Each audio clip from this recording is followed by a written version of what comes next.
On this episode of the podcast, we talk with Jeff, and we talk about his $12,000 investment in Facebook ads and how it returned him $0 and some of the mistakes that he made so you don't have to make them. We also talk about the secret power of networking and arguably the best selling tactic that exists. All this and more on episode 276 of the Grow Your Video Business podcast. What's up, friend? Hey, I am Ryan Coral from Studio Sherpas, and this is the Grow Your Video Business podcast, the show for corporate and commercial filmmakers that are wanting to build a business without burning out. On this show, we cover topics like how to get more clients, how to get paid what you're worth, how not to spend $12,000 on Facebook ads and get $0 in return. My hope is to teach you, to help you work harder, work smarter, not harder. I want to help you work on your business, not just inside of your business. So this is something that you can do for a really long time. If you know any of my story, you know that I've been doing this work as a commercial filmmaker for the past 17 years. I have a studio in Detroit-ish, Michigan. We're north of Detroit, about 45 minutes. And I've got a studio, I've got employees. I have learned a lot. I've had some amazing successes, have built a seven-figure production company, and have also stumbled quite terribly over those 17 years. And I'm here to help guide the way and say, hey, don't do that. Maybe try this, or, stuff like that. So I'm super thankful to have you here on this episode. Before we get into the episode, a couple of announcements here. One, very exciting. By the time you're listening to this episode or shortly thereafter, we have opened the doors to our in-person event called the Onward Summit. We've done this event a couple of times in the past, and it is seriously one of my absolute highlights of the year, really highlights of my career. The event is for commercial filmmakers, people that are doing this work full time, that want to kind of go to the next level, or, well, I guess probably everybody at some level wants to go to the next level. And I'm not even just talking about like hiring employees or, hitting seven figures or something like that. I'm talking about like building smarter businesses, building more profitable businesses, building businesses that give you free time to like enjoy your family or start a family, or time to go on vacation and not feel like the business is going to stop running or stop working because you're not present for it. So this event is targeted for you. We're going to have incredible sessions where people are going to share their journey, where they're stuck in their business. And we're going to help brainstorm and help people kind of see things that they might not see, or think about their business in ways that they might not be thinking about. It is an awesome time for networking and connecting with other people that are doing this work. We've had people who have seven figures in their video production business, and we've had people that are barely hitting six figures, and actually probably people who haven't hit six figures yet. It's not about like, oh, I just want to connect with like people that are like super successful, quote unquote, whatever that means. It's really for you. If you love this community, if you like what we're about, it is an awesome opportunity to connect with other business owners and people that want to elevate each other. So it's called the Onward Summit. You can get all of the information if you go to studiosherpas.com/onward. Save your spot. The event is June 5th through the 8th. We're going to be hanging out at our studio, and we've got some mini field trips in the evening where we'll be doing some fun stuff, just hanging out, having an amazing time. I promise you will not regret it. So I hope to see you, and when I say I hope to see you, I actually mean I hope to see you at the event. And if you're not a part of our Facebook community, we do have a group where you can join and start connecting right now with people that jive with this whole grow your video business thing. So you can get access to that community if you go to studiosherpas.com/community. See what I did there? Okay, let's jump into this episode. this is a fun one. So here we go. What is up, friends? Hey, super happy that you are here with me today on this episode. Today, I've got Jeff Hamm, who is the guy at Red Plaid Films. Jeff, welcome to the show, man. Man, it's my pleasure to be here. Jeff, you just kind of alluded to before we started recording how you heard of the show and kind of like what happened. Like, give us a little of that background. Share how did you hear about the show and what? I mean, it sounds like a lot of stuff has happened for you in the last year and a half or so. Yeah, definitely. You know how they never say to start a business when you're having a newborn child? That's exactly what I decided to do. So in June of last year, I left full-time employment at a church that I was working at here in DFW. I'm going to say DFW. DFW is Dallas-Fort Worth, for those of you guys who don't know. Dallas-Fort Worth. I did that in another interview, and the guy, he was like from South Carolina. He's like, "What is DFW?" And I'm like, I'm sorry. Everybody here knows what that is. So I was working at a church in DFW, and in June of last year, my wife and I came together and realized that we weren't quite making the money that we really needed to make to live comfortably. And if you work for an organization like a church, you're kind of dictated, or I wouldn't say your value, but it really feels like your value is set on the number that they put on your paycheck. And with us having a second kid on the way, we really wanted to step back and think, is me working, or is that guaranteed paycheck the right way to go about this, in the face of, like, we just came on the backside of a pandemic. And even at the end of the pandemic, we saw just so many people that we knew and loved in the organization. They just had to get let go because there wasn't either enough work or there wasn't enough money. And it just really made me think that, and it's hard to I keep coming back to this word value, but it's like, it made me think that if push came to shove, I would be the guy shoved. And I didn't want that, I didn't want that insecurity for my family. And I believe the pandemic really kind of showed a lot of that. So in June of last year,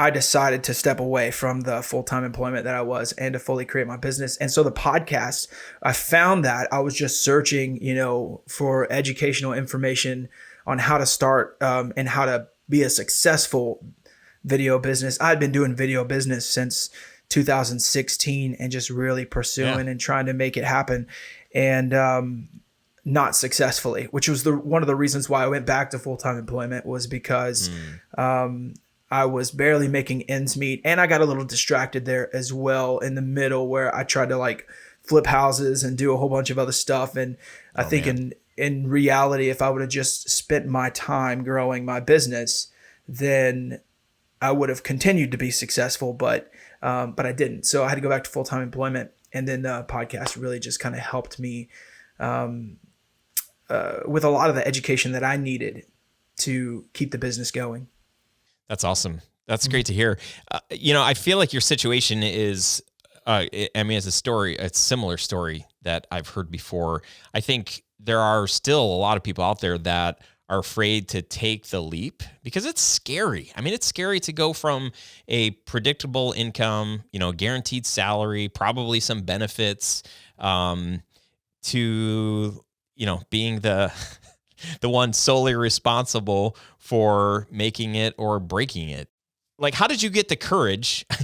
My story is like, 17 years ago, I was working at a college, which was, religious college. So the salaries were probably very similar to a church salary. I was making like $22,000 a year, and my wife and I were brand newly married. We didn't have to make a lot of money. We lived in government subsidized housing, which I think costs like $600 a month.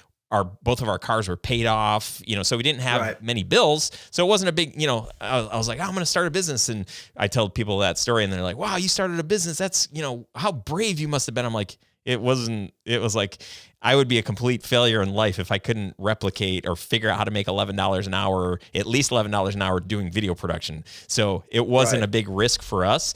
But in your situation, it sounds like you already had a kid. You were, pregnant with another one and then having another one, and deciding like, okay, like let's do this. Like where did the courage, the audacity, how did you come to that decision? How did you figure out, cause it's risky, it's crazy, it's scary. Oh, it's super risky, but I think if you plan out the risk versus the reward to me far outweighed.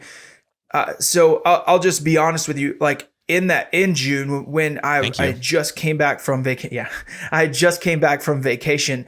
I got a phone call from my boss, and they offered me a 6% raise. And what I was making at the time, a 6% raise was about $3,000 increase. It wasn't even $100 a week, and I had to, I really had to sit back and go, man, in DFW, there I go again, in Dallas, Fort Worth, the average salary for a video producer is $55,000 to $65,000 a year. I was making about the median amount, especially in church work. And that's not enough. If I would have taken that 6% raise last year, the inflation rate this year is over 10%. Yeah. So now, and I wouldn't have been up for another evaluation for like another year. So now I would have been making less money had I stayed there. And I think a lot of people find themselves in that situation. I was willing to do the work. I was willing to hustle. I was kind of like more or less in the make it or break it. Like either this is going to work or I'm going to have to find another profession, because there's just not enough money for me and my family to survive. And my wife doesn't work. So we're blessed that she can stay home and be full-time mother to our kids. We've got a 2-year-old and he's about to be 3. We're going through the whole potty training phase. And so trying to have a babysitter or even like a nursing, facility do that. Like it doesn't make a whole lot of sense. Yeah. Same for our baby, Charlie. She's about to start walking. She'll be turning 1 this July. So, those are like big, important moments to me for a baby and for kids. Yeah. I'd love for my mom to be my wife to be the mom, to our kids, and, that was one of the big motivating factors. It's definitely our kids and our kids' livelihood. And I just hated going to the store and being like, well, we're going to have to make some decisions on groceries because bills are getting a little tight this month. When I can just, I could take a step back and like, listen, I can be in control of my finances. Here's what we need to make to live comfortably. And this is what I need to make every month to make sure that I never dip below that amount. And as soon as I decided to take control of my finances, I feel like everything changed, Yeah. Yeah. And part of the beauty and the opportunities that we have when we are the boss, when we own the thing, a lot of times, if we work harder, there can be bigger results. Right. When you're stuck in a salary job, like there's not a lot of room for more opportunities. It's like, there's that. You can work harder for sure. You can work longer hours, but that's not going to mean you're going to make more money. And I did. That's frustrating. Right. Yeah. No, we were working. I mean, if you worked at a church before, that your 40 hours a week is actually closer to 60, maybe sometimes 80, and you don't get compensated for those. It's it's your tithe. You know what I mean? It's your ministry. And I would rather work 80 hours for myself and not bashing anybody who works at churches, because there's some very, very talented, and I appreciate all of my time that I had working at a church. It allowed me to grow in my craft more so than I would have ever done on my own, and being surrounded by some of the top professionals in the field was a valuable experience. But I was going to say, I just did an interview with a guy who is full-time at a church, and there is definitely something to say in all of this. Like, I don't want people to hear this. I mean, I don't think you are bashing, where you came from. I think it's the reality. And it's the reality for so many. I think, part of this is like, it's like calling. like what's your Right. calling? What are you called to do? And sometimes there's a season where it's like, okay, like I'm gonna do church work, nonprofit work, for a season or for multiple seasons or whatever. And then there are different seasons. We all go through that. I think along with that can come like a guilt of like feeling like, oh man, like we feel like we need to make more money and we've got like some financial goals, and we can feel like, especially coming from the church world, where that can feel like bad. Like you feel Right. guilty for like thinking like this isn't enough. But I will say that if you're not called into that, like if it's not clear that you really feel like God is calling you into like full-time ministry, like you need to get the heck out, because there's somebody else who is being called into that. And there's something else that you're being called into.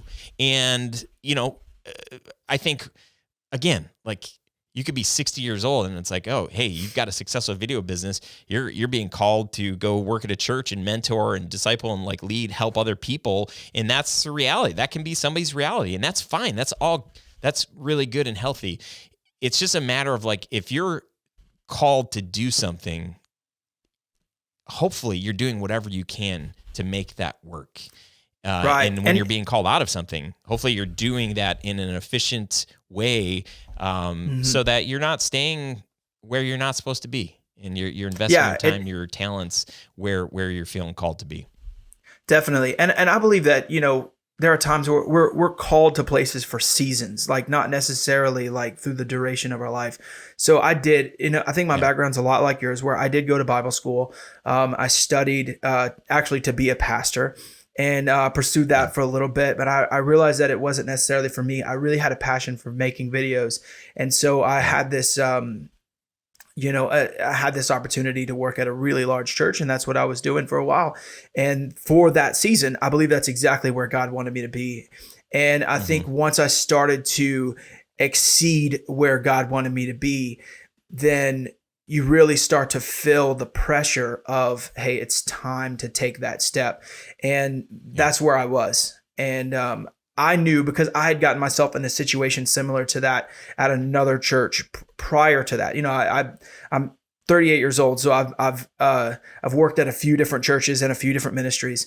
And the first time I stepped out to try to do my video business and it failed completely, I had felt like I had overstayed where God had called me. I was there for a little bit longer than what I should. I built the team that, I built a creative team there at the church that I was working at. It was an amazing experience once again, but it was one of those things where like I felt called to get out, and I didn't, and I just stayed. And I think, and I still have a great relationship with everybody at all the churches that I've worked at and everything. It's not, I didn't leave, like I didn't burn any bridges when I left. And I think that's super important.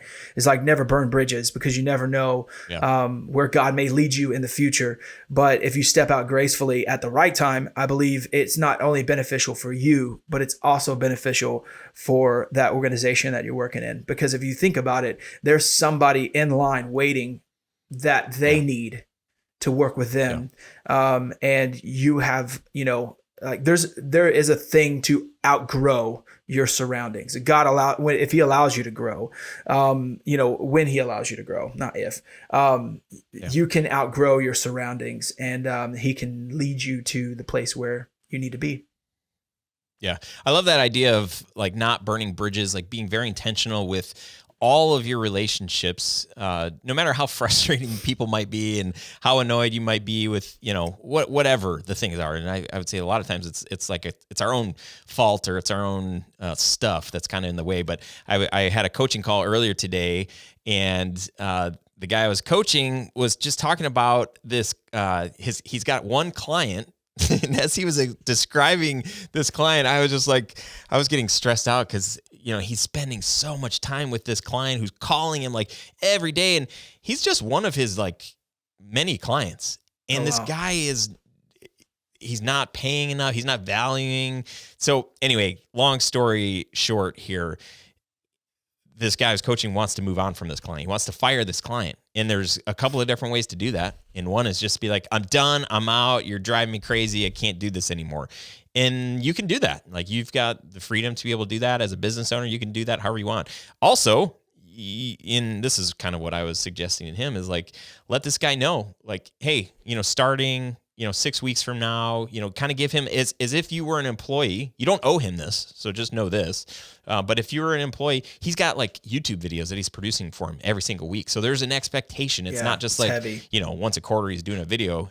Like 6 shoots a month, 4 to 6 or 8 videos a week. No, 2 videos a week, something like that. I'm like, you got to give this guy some lead time so that he can find somebody else. You can let him know, hey, listen, we're going in a different direction. He's having a baby. And so I was like, this is a great excuse for you to say, hey, I need to really buckle down on my business. He's not charging nearly enough money. I was like, dude, if I was doing the work you're doing, instead of $5,000 a month, we'd be charging like $25,000 to $30,000 a month.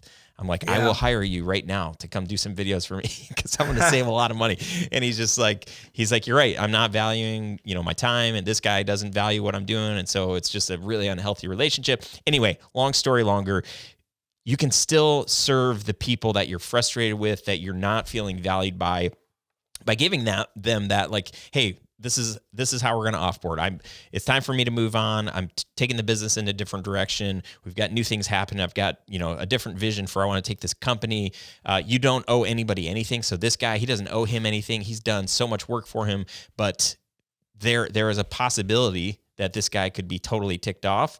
And to leave those relationships gracefully and trying to add whatever value you can, that's where I want to go with any of my clients that just annoy the crud out of me. I want to first, I want to just say, like, how can we exit gracefully? And if it's not possible, then it just is what it is. Right. Yeah. I have a few clients who do YouTube projects as well. Now, we don't do weekly because that's a little too much for me right now. I'll offer that to somebody else, and but when I do my YouTube video contracts, I try to do them 3 months at a time, because at the end of those 3 months, I can reevaluate and be like, listen, this may be too much for me right now, or this is great, let's keep going. So I try, for YouTube contracts, I try not to keep those super lengthy. Yeah, that's great. So I've been on your website. Your work is really good. I've got a couple of things I want to talk about, but what would you say, like, right now is working really well for you, getting new clients, or, inside of your business? What would you say is working really well? So let's start with what didn't work very well. Last year, I invested $12,000 in like $12,000. Like, you think about, I just started my business and I invested $12,000 in Facebook ads and got no clients. It was rough. And I looked at my wife. I was like, this, at the beginning of it, I was so excited. I was like, this is going to work. This is it. This is how we're going to get our clients. And I had like a bunch, and that's not to say I didn't get any leads. I didn't get any valuable leads. Everyone who was contacting me were people who had like just started their business, or they were like an Etsy shop or something. And I was like, these aren't the people that I need to really work with. Okay, let's stop here. What made you pull the trigger on committing $12,000? And then what were you doing? Like, what were you promoting as part of that? Right. So I had the capital, and I was like, you know what, let's see if we can scale this thing. That was my initial idea. And the only way to scale is to bring in more clients. And I really wanted to target, your businesses from anywhere from like 50 to 100 people. And in Texas, like, roofing is a major industry. So I was really kind of pushing that button right there to try to get after the roofers. And they need to constantly be posting all the time. So and I got a few roofing contracts, but I didn't even get them from the Facebook ads.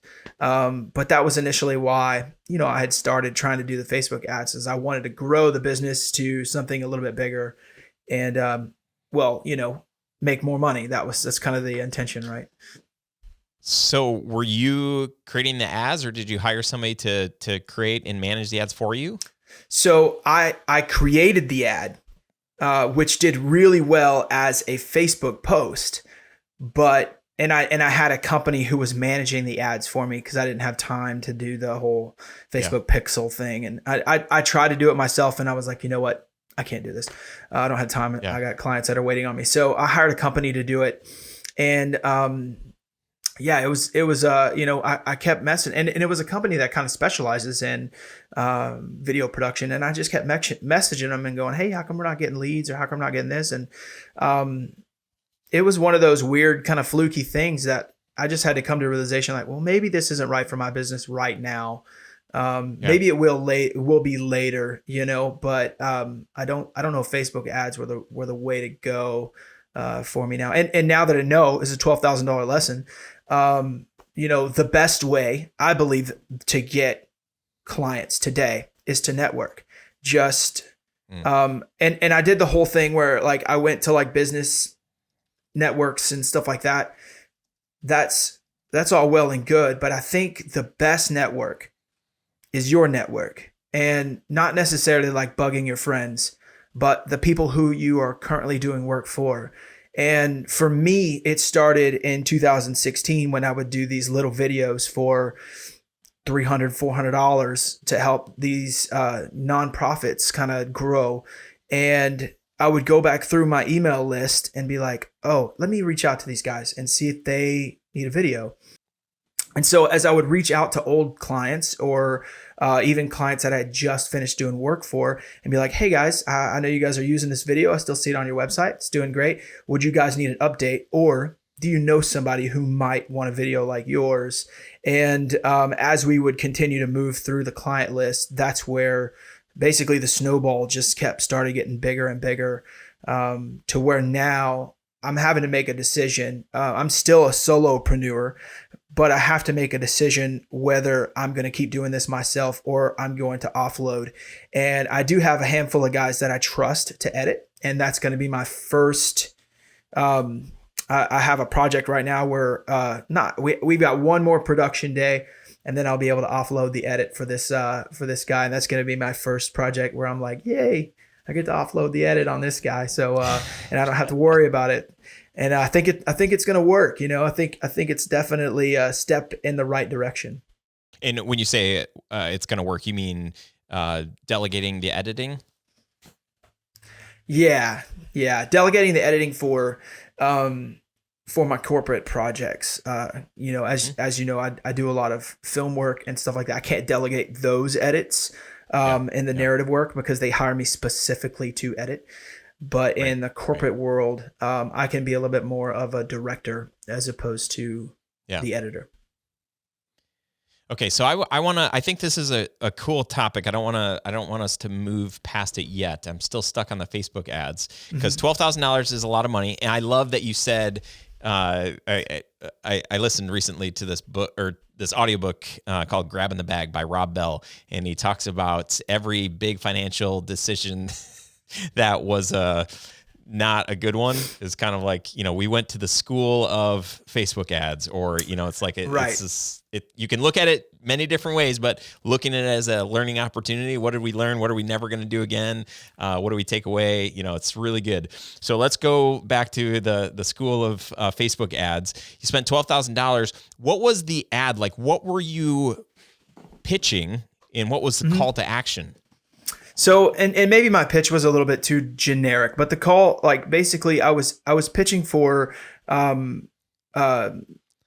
explainer videos. Oh man, it's on my website. It's like the first page on my website too. My brain's just completely went blank, but, I was pitching, more or less like promo videos for businesses, explainer videos, different things like that. Creative content, to stay in front of your customers was essentially where I was going. And I was also doing like a series of YouTube videos. You can find them on my YouTube page where I was doing, and I think my issue was I was really pushing the B2B aspect. I don't do a lot of weddings. Every now and then I'll get a wedding, but they're not my favorite thing to do. And then I don't do a lot of like so I'm not really like reaching out to your typical guy who would be on Facebook. I'm more or less reaching out to like the CEOs or the CMOs or somebody who is in charge of the media or marketing department in small businesses. And that's where I was trying to get. And maybe I just wasn't niched down enough in my ad spend or whatever, but or in my targeting. But yeah, I don't think it was working. yeah, I mean, this is a common thing. We've done the same thing. We're like, hey, let's promote our video production services. Let's put some ads behind it. Doesn't go anywhere. Did you say you were targeting specifically roofers? And if so, was the video or the ad speaking specifically to roofers? So I had a few B-roll clips in there, but no, the ad was more or less generic. And I think it was more like I was trying to fish with a net as opposed to a lure. Yeah. And, sometimes you try to catch all the fish and you don't catch any of them. So that's a little bit more where I was. But at the time when I decided to shut the whole ads off, I'd already generated enough business or more business than I could handle. So it was like, maybe we should just put an end to this. Let's just pull the plug. Cause I haven't got any leads from it. So we tried it for 6 months and yep. We were in that same boat where it was like, we were doing the ads, business was going. We just thought like, hey, let's find another way to find clients. So tell me what you think about this. If you were to go back, turn your ads on to, whatever you're targeting, let's target roofers. You created a 3 video series that was like, the 3 videos that every roofing company needs, or a PDF download, 3 videos, how to film 3 videos with your iPhone that every roofing company needs to get more sales or to whatever, blow up your business. Do you think if your ad was pointing to something that was free, because this is where we got it wrong. Our brand stories on average cost anywhere from $15,000 to $25,000.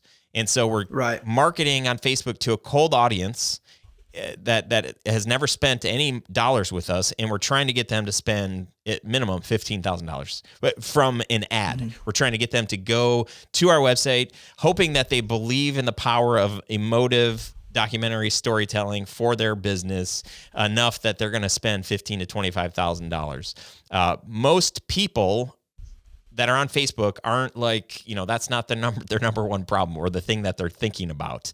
But when you start offering guides and mini courses and things that can help educate and it's either free or it's really inexpensive. It's $27, it's $9, it's $99, and it's going to give them a win. That's when in my mind, and we've seen in other businesses that we have and help, that those are the things that are door openers that, get your foot in the door, that create an opportunity, that add value, that create value versus like just promoting what you're doing in hopes that it's going to get you a sale. Do you think if you change the strategy a little bit that the leads that you're getting would actually be more qualified? Possibly, but I will tell you this, because I did do that. Where and I still have it up. It's a free PDF that businesses can download. It's the covering all your bases PDF. Basically, I'm a baseball guy. That's I grew up playing baseball. So, nice. Basically covering all your bases is, your social media content, your promotional content and your pillar content, and all of those basically bring the client back home, which your social media content is your dailies, basically your Instagram reels or posts or things that you guys are doing every single day. You don't need a video company, I believe, to do all that. You just need a couple of guys with some cell phones to keep your social media active. And then you have your promotional content, which is more of like your call to action, but your pillar content is and I probably messed up the order of my bases, but the pillar content is the content that lives on your website, right? It's your story, it's your foundation as the business, what you believe, your values, all those things. It's if a client is seeking to do a service between you or someone else, a lot of times that pillar content is going to be the deciding factor on who they choose to go with, and so that was a lot of what I was promoting. And in the ad spend, it didn't work. But where it did work was in the nurturing, which was in the email campaigns. As I was collecting email addresses. Now, I didn't collect the email addresses from the Facebook ads nearly as much, but I had collected the email addresses from previous clients and different things like that. Sure. So I was, and then they would send me people, and then I would be like, okay, cool. And then I would contact them, reach out to them, be like, hey, can I add you to my email list? Oh yeah, sure. And then I would send them this. And that was one of the things that I would constantly push was, are you covering all your bases? Are you covering all your bases? And that helped a lot to be able to keep business going. Cause I would constantly have businesses come back going, man, we really need some promotional content. I'm like, yeah, but do you have your pillar covered? Yeah. Like you could be promoting something, but people don't know who you are or what you're about. So let's get your branding content first, and then let's promote it. And it would end up becoming like an upsell and helping a lot. Mm-hmm. Yeah. I mean, that, like, I love that, like how you've built that out. I think that's super smart. And I think a lot of businesses that would resonate for.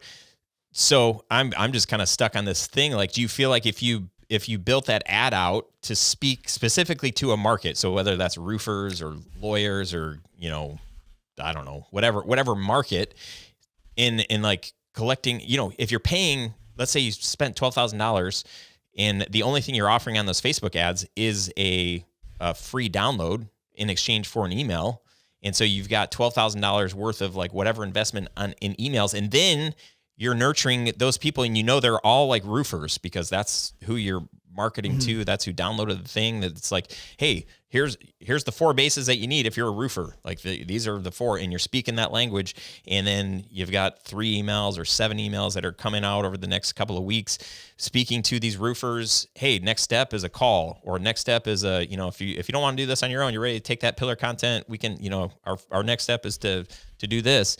Do you feel like that strategy would have landed you and gotten your money back and worked? Possibly. Yeah. I really think that if I would have just niched down and if I would have just niched down and really focused on who I was after, I can't remember if it was you or another podcast that I was listening to, but somebody had said, write down your ideal client, like literally what color hair do they have? You know, what shirt are they wearing when you talk to them? What are their hobbies? All that, write all of that down. Who is your ideal client? And, you know, that's who you need to market to. And I didn't do that. By the time I had learned that, I was already $10,000 deep into this thing. And I was like, well, I'm going to try it for one more month and see what happens. And but yeah, I do think that niching down is definitely the key. Everybody always says, I say niche, but like it doesn't rhyme with riches. So the riches are in the niches. It doesn't. Riches are in the niches. Riches are in the niches. Yeah, I like that. That's riches. Yeah, that's good. Okay. I really like on your website that you've got this strategy. What do you call it? Free video marketing strategy sessions. I like that. That's a great call to action. How are those working for you? So, not as well as I would have liked. I mean, for right now, like every now and then I'll get a phone call and we'll talk. Yeah. My longest phone conversation, and I like your strategy. I'll just be honest with you, where you actually, isn't it true? Like you guys basically are charged for that kind of a thing, right? Somebody wants $2,500 consultation with you guys.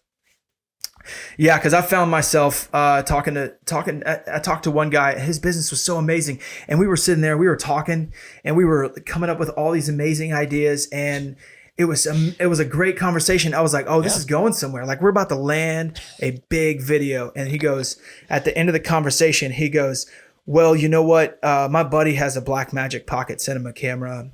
I think we can do this on our own. And I'm like, oh.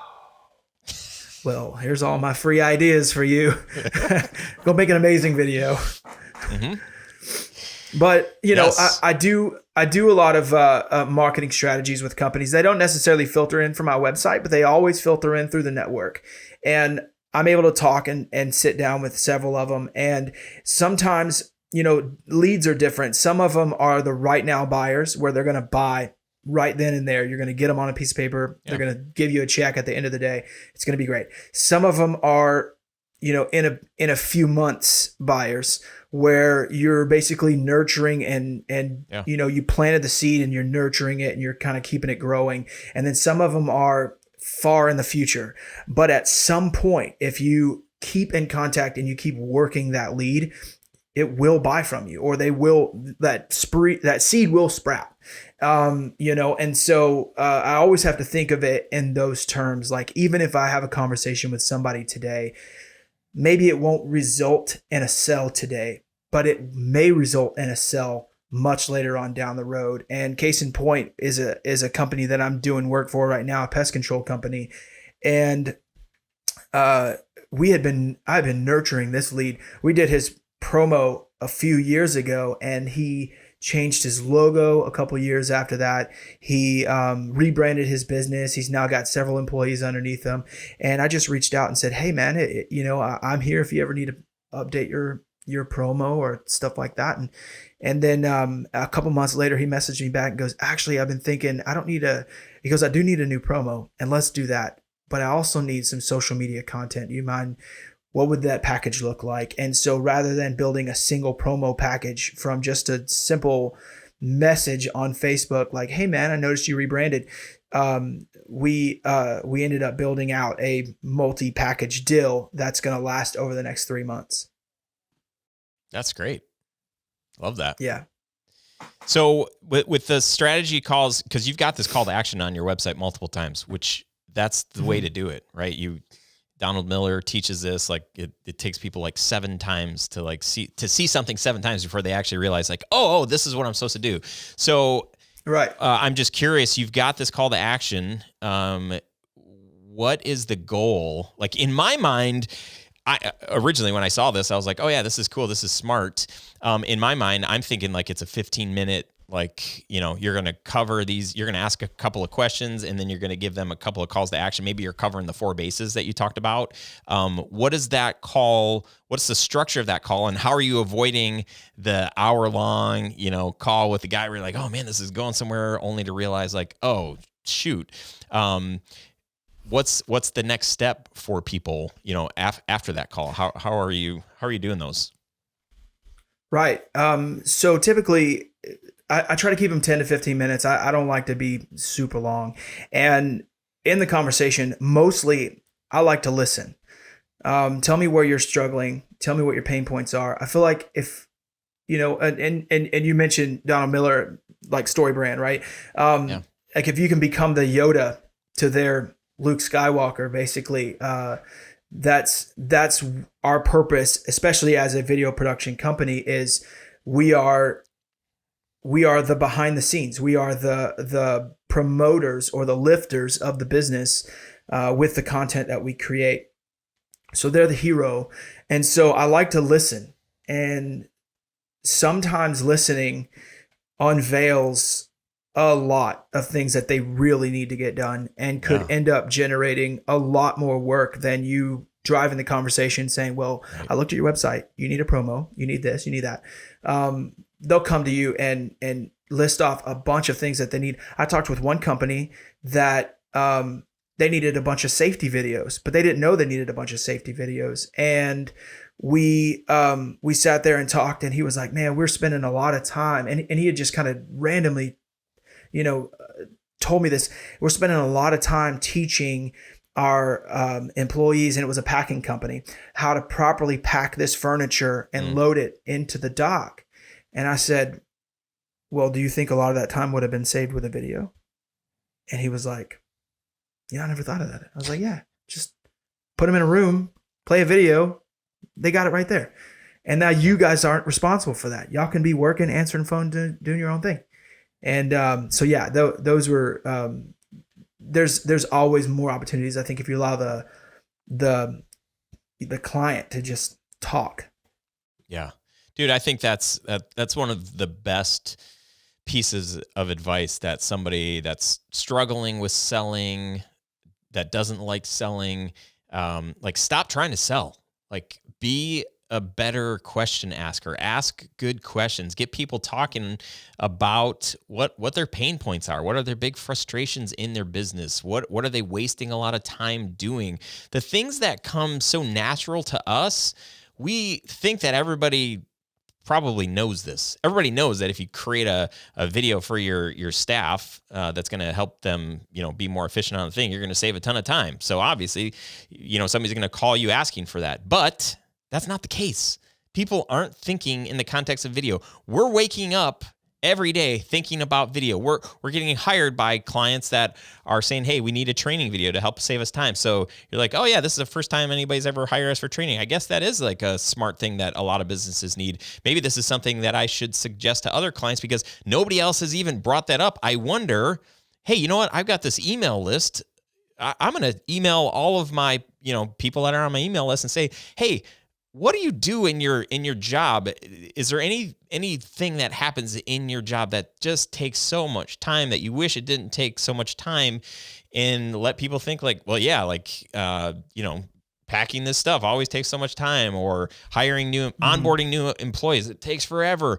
We worked with a recruiting firm, and they hired us because they were like, hey, we're hiring, I think it was like 100 new employees that are going to start at the beginning of the year, and we need a video to train them.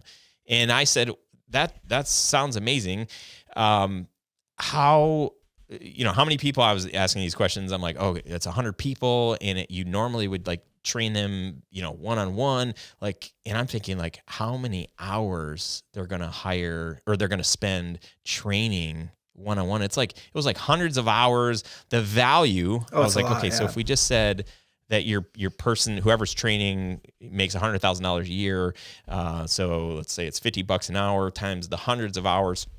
It's like the value of what this video can bring for you is you're this year alone, you can save $150,000 just by giving this video for people to watch on their own. You can hire people throughout the whole year and just give them this video, and you're going to save all that time. So I'm not going to charge you $150,000. We're going to charge you $25,000, but you're saving $125,000. Does that sound like a good deal?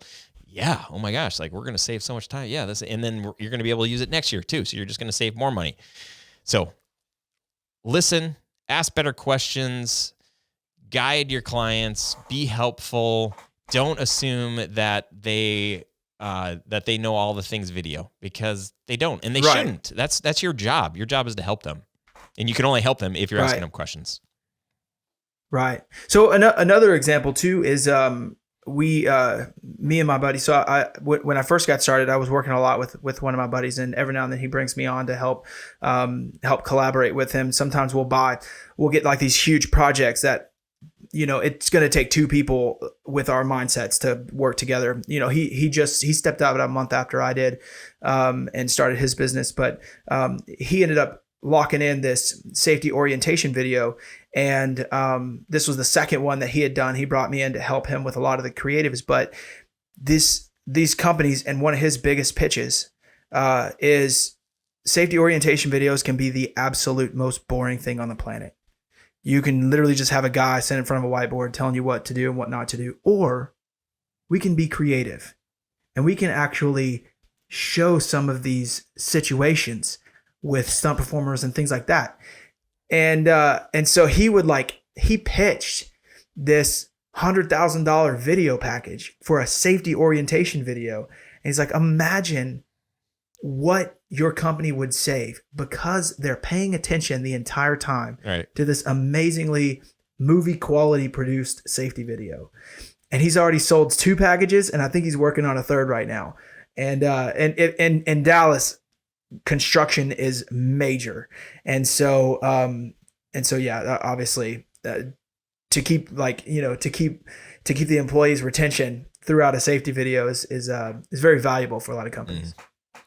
Dude, I love that. That's super smart. And it reminds me of like the Delta safety, you get on the airplane and the fun, silly videos, and they update those like, I don't know, quarterly or something. Yeah. They're always like a little bit different and interesting. And if there's not a video, I'm like closing my eyes and like trying to fall asleep to the white noise.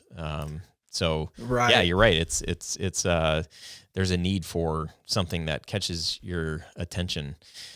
Jeff, this is awesome, man. Your work is so good. I'm excited. I'm so grateful that the show has been helpful for you. What's like one piece of advice as we kind of wind down here? One piece of advice for somebody that I don't know if they're in a similar position to where you were at. How would you encourage somebody? I would just say, I mean, the biggest thing is you're going to have ups and downs. You're going to have your highs, you're going to have your lows. And um, if you're diligent enough in the highs to prepare for the lows, then everything is going to be a smooth ride all the way to the finish line. There are moments where we look at our bank account and I'm like, I don't know if I'm going to be able to pay myself this week, and but it always comes through because there's ebbs and flows to this business, and you learn very quickly the seasons where you're going to be super busy and the seasons where you're not.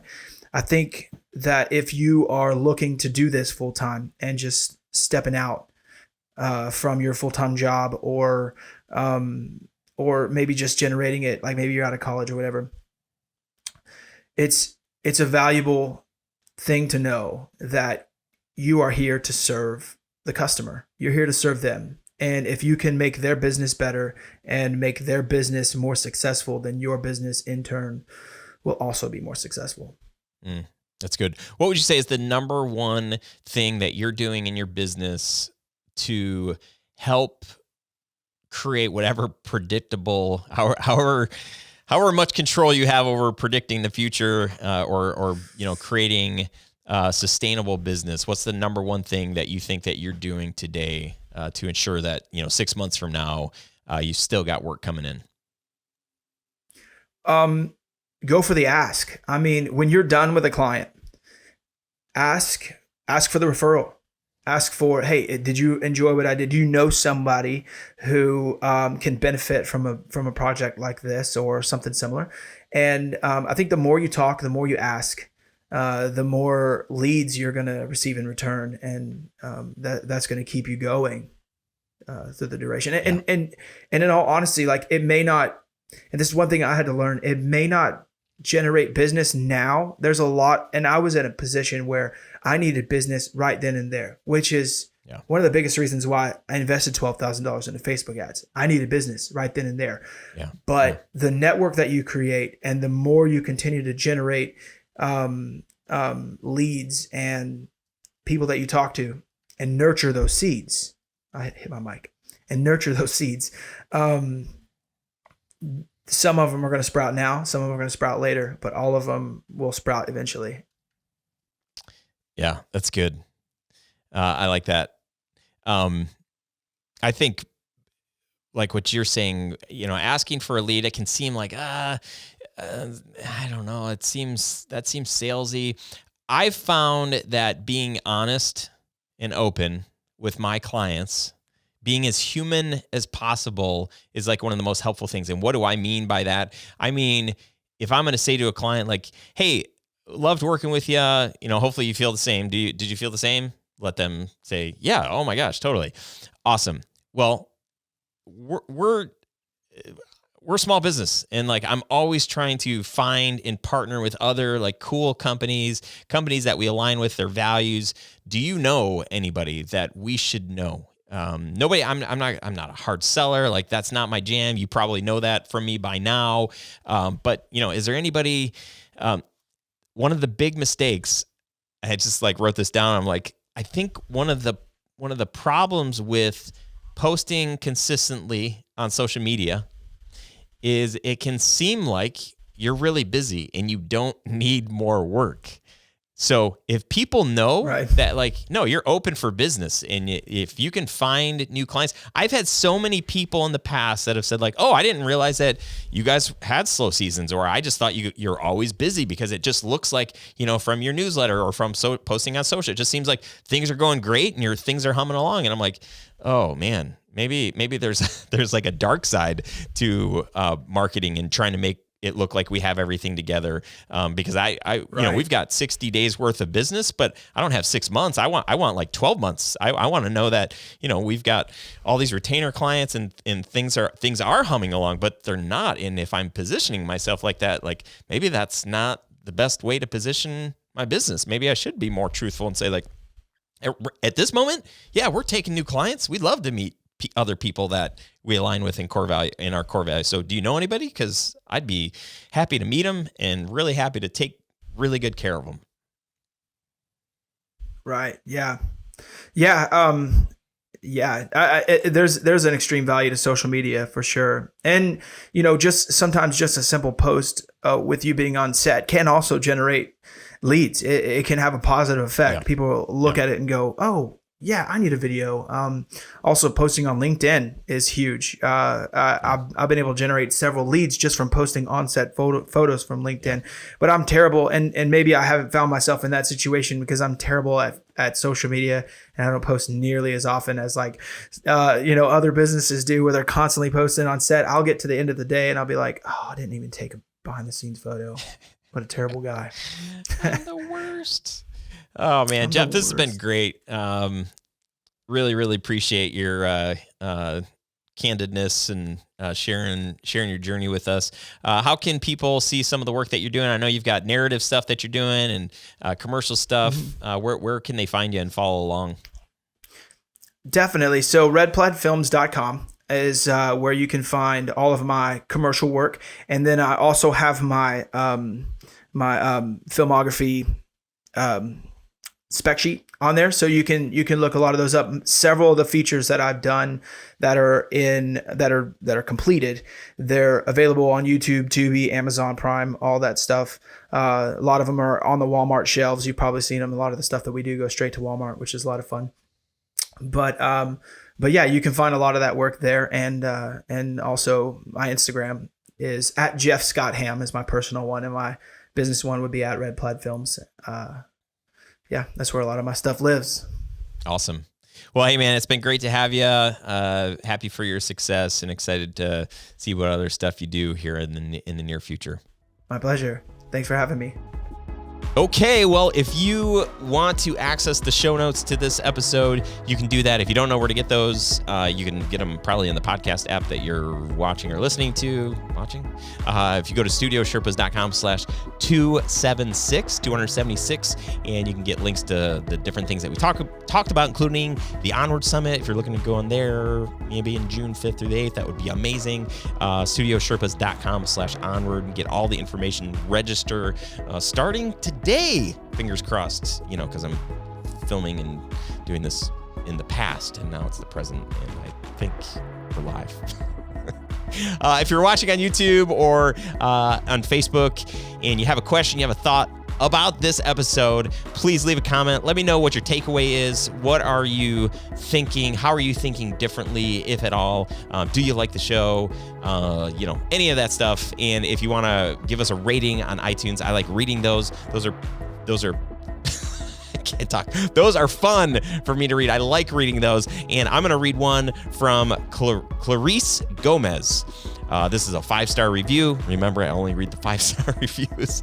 This is titled Awesome Podcast. Ryan, host of the Grow Your Video Business podcast, highlights all suspects. No, I do not highlight suspects, but I do highlight all aspects of video marketing and more in this can't miss podcast. The host and expert guests offer insightful advice and information that is helpful to anyone that listens. Clarice, thank you for that awesome testimonial, review, whatever you want to call it. And thank you for saying aspects and not suspects, because that would be suspect. Okay, remember, join our free community, studiosherpas.com/community. Go meet some other filmmakers in your area or not in your area. Network, find people that you can grow with, hire, be hired by, all of that good stuff. You can follow us on Instagram at Grow Your Video Business or at Ryan Coral, or you can shoot me an email. I'm Ryan@studiosherpas.com. Have an incredible day, and I'll talk to you very soon, like maybe next week on the next episode of the show. Goodbye.